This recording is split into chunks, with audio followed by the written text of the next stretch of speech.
What's up, and welcome back to my YouTube channel. And for today's video, guys, I'm gonna show you my husband unboxing and reviewing a timer, which is for speed cubing. Stay tuned.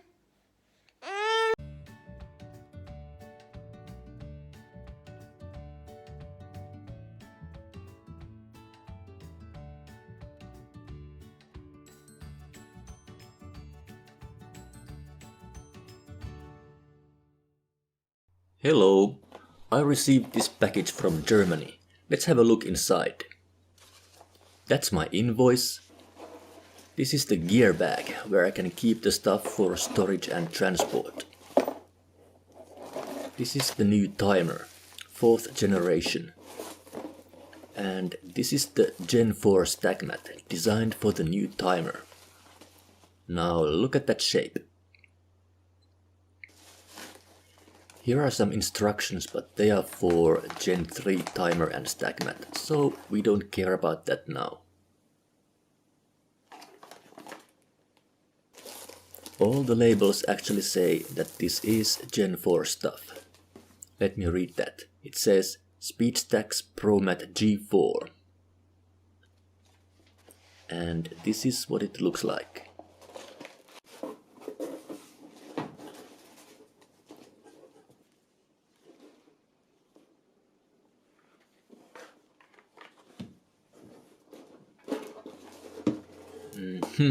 I accidentally turned it on. Apparently the timer was delivered with batteries.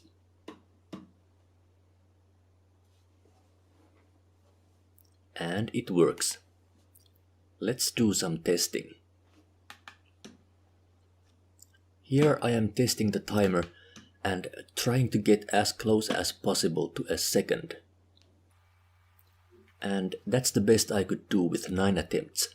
1.005.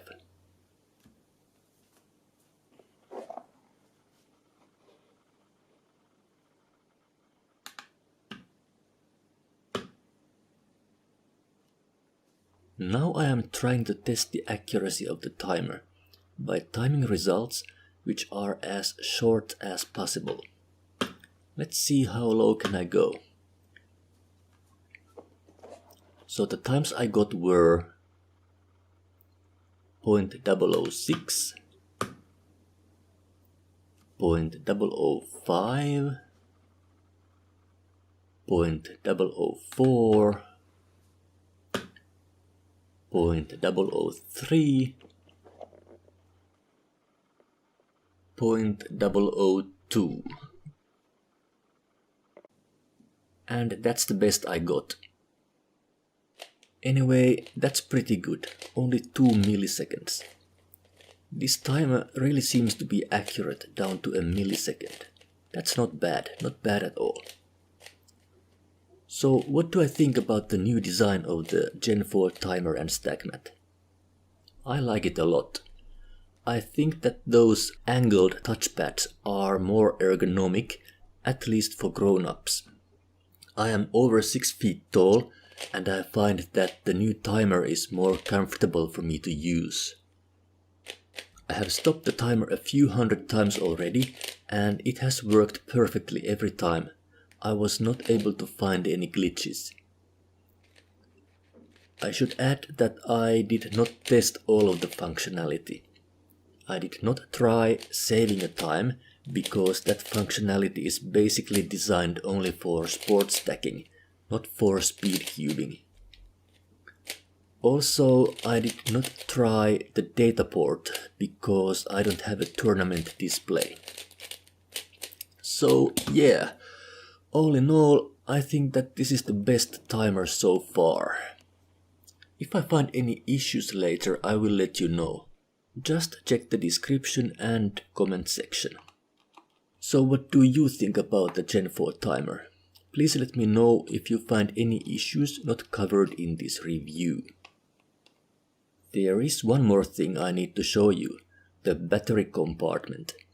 You will need a screwdriver to open it. There is one screw keeping the lid tight and secure. The new timer works with 2 AAA batteries. This is good.